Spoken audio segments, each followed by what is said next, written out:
Di dunia ini tidak ada yang tidak mungkin. Begitu pula dengan yang namanya kebangkrutan dari pinjol-pinjol ini. Ya, mau sebesar apapun pinjolnya itu bisa bangkrut. Oke, jadi ada berita seperti ini.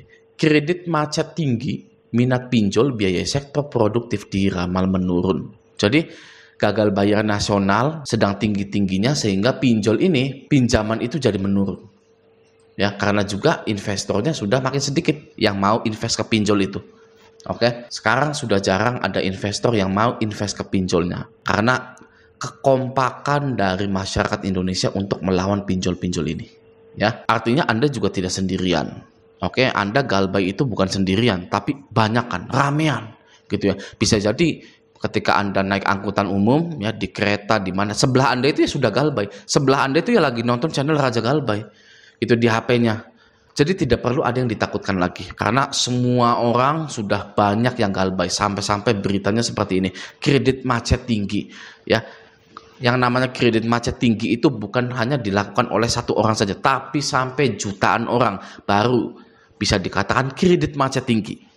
Ya, masih banyak orang yang tidak percaya kalau pinjol ini bisa bangkrut. Oke. Pertanyaannya begini, ya. Kiamat ada tidak? Ada kiamat. Ya kan? Bisa tidak kiamat ini menghentikan semua aktivitas yang ada di bumi ini? Pasti bisa, ya kan? Terus kenapa Anda tidak percaya bahwa pinjol-pinjol ini bangkrut? Ya kan? Sudah ada buktinya. Yang namanya fintech syariah, tunai kita, asa kita, dana fix, investri, itu semuanya bangkrut. Oke? Maksud saya di sini adalah stop menggede-gedekan perusahaan-perusahaan tersebut. Ya, wah.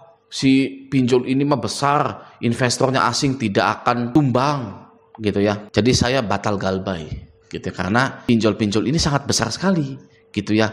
Alasan saya batal galbay adalah karena pinjol-pinjolnya besar, gitu loh. Coba kalau pinjol-pinjolnya kecil, ya saya juga berani galbaynya, gitu. Apakah Anda seperti itu? Ya, apakah Anda memiliki mental seperti itu? Mulai dari sekarang dirubah mental seperti itu. Itu tidak mencerminkan masyarakat Indonesia sebenarnya. Loh, emang kayak gimana masyarakat Indonesia? Masyarakat Indonesia dulu itu melawan penjajah Belanda. Belanda itu orang-orang Eropa tinggi besar. Ya, mereka pakai pistol. Ya, kita pakai bambu runcing. Kalau masyarakat Indonesia dulu ya menganggap bahwa Belanda, Jepang, lain-lain itu adalah perusahaan yang besar, orang-orang besar, ya tidak akan ada Anda-Anda yang sekarang ini. Ya, kita bisa ngopi di kafe itu, di kafe ini, ya. Anda kalau ada pun paling disuruh gotongin beras berkarung-karung sama warga Belanda yang masih ada di sini. Ya, jadi sebenarnya masyarakat Indonesia itu dari dulu ya, itu pemberani-pemberani, pahlawan-pahlawan. Itu entah kenapa, ya kan? Ini aku laku gede, batal galbay. Udah. Ini pinjol ini bunganya nggak ngotak, dendanya nggak ngotak gitu. Ya udahlah batal galbay aja. Ya, apa kata pahlawan kita, pahlawan Indonesia jika melihat rakyatnya yang sekarang yang diinjak-injak oleh perusahaan-perusahaan entah dari mana? Gitu ya. Kita harus melawan pinjol-pinjol yang ada di Indonesia ini karena sudah menelan korban. Ada yang bunuh diri, ada yang membunuh orang lain untuk menghamba ke pinjol karena dia ketakutan. Karena dia menganggap, ini besar. Ini perusahaan besar, tidak main-main, saya bisa gawat.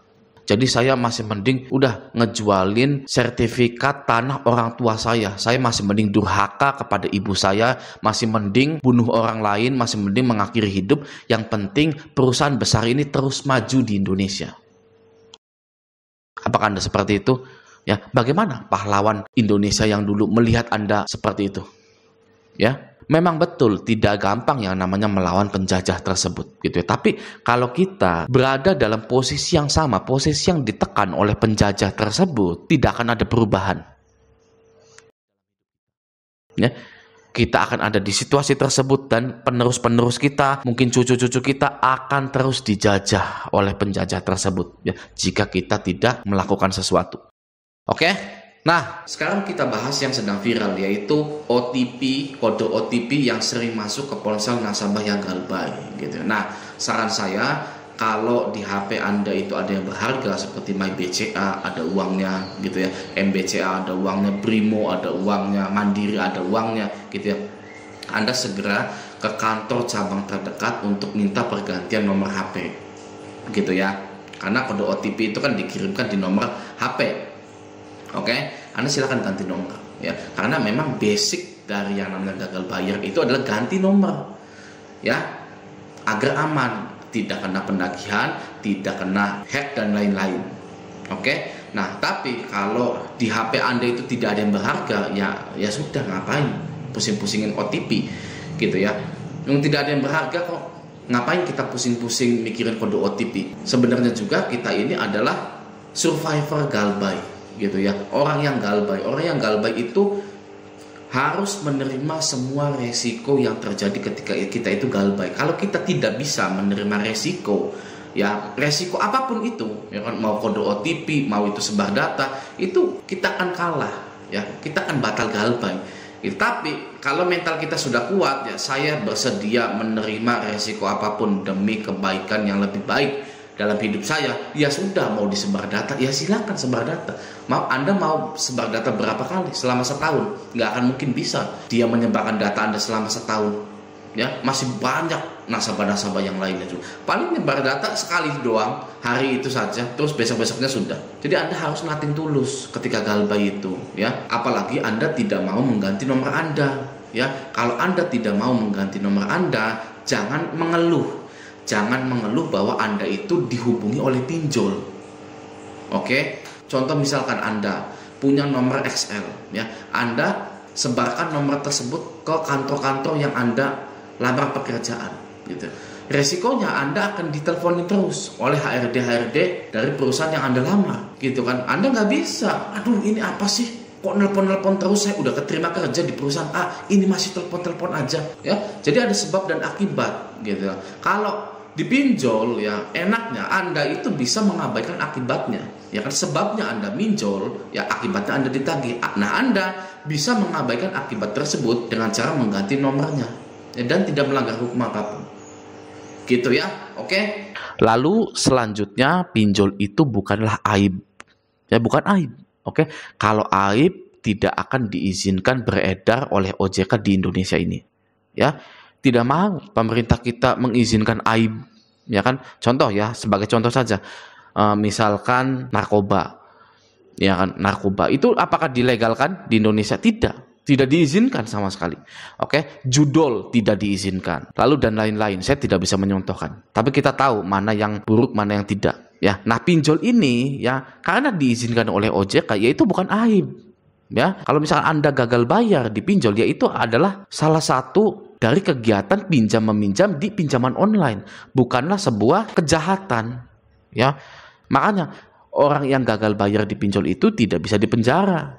Ya kan, buru-buru di penjara, aib juga bukan.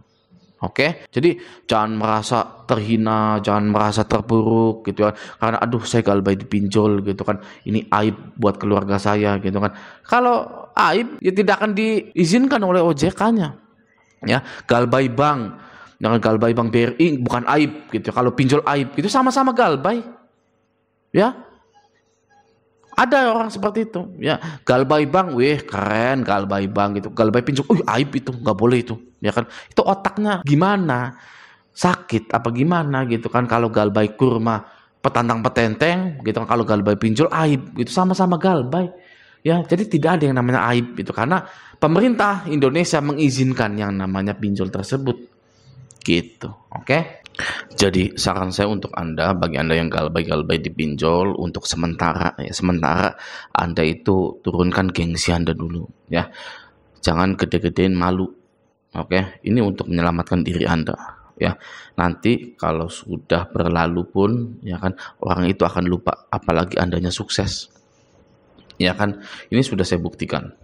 Malu sementara nggak apa-apa, yang penting jangan sampai celaka selamanya, ya kan. Semua orang itu punya masalahnya masing-masing. Jika Anda gagal bayar atau ketahuan gagal bayar, paling hanya sehari 2 hari. Terus mereka juga punya kehidupan masing-masing. Mereka juga sama, bahkan kelilit pinjol juga. Mereka juga tidak punya uang. Mereka juga disibukkan dengan cari uang, dengan masalah-masalah mereka sendiri, gitu ya. Jadi ya kalau mau dibilang, ya ada satu kalimat yang sangat pahit sekali. Jangan terlalu pede bahwa orang-orang itu memerhatikan Anda, ya. Terkadang kita terlalu pede bahwa orang-orang itu, wih, kayak terlalu merhatiin kita, kita ini adalah artisnya gitu kan, dan lain-lain gitu. Itu tidak, ya tenang aja, ya paling sehari 2 hari sudah, gitu. Oke, nah selanjutnya beranikan diri Anda. Sekali saja, sementara aja ya. Jadi pinjol itu sementara semua. Oke, turunin gengsi Anda sementara. Diteror juga sementara, nggak selamanya ya. Nah ini, beranikan diri Anda itu sementara juga. Paling hanya 3 bulan saja. Ya, ketika Anda sudah memberanikan diri, terbiasa berani dengan pinjol, itu ya sudah enak kesana-sananya. Sangat enak sekali. Jadi pinjol ini hanyalah masalah sementara. Tidak ada ceritanya masalah pinjol itu akan selamanya. Tidak ada. Oke, ingat penghapusan hutang telah dilakukan oleh Pak Prabowo. Ya, itu hutang aja bisa dihapus ya, apalagi pinjol-pinjol begini gitu. Oke, nah semoga video ini bermanfaat. Sampai jumpa di video selanjutnya.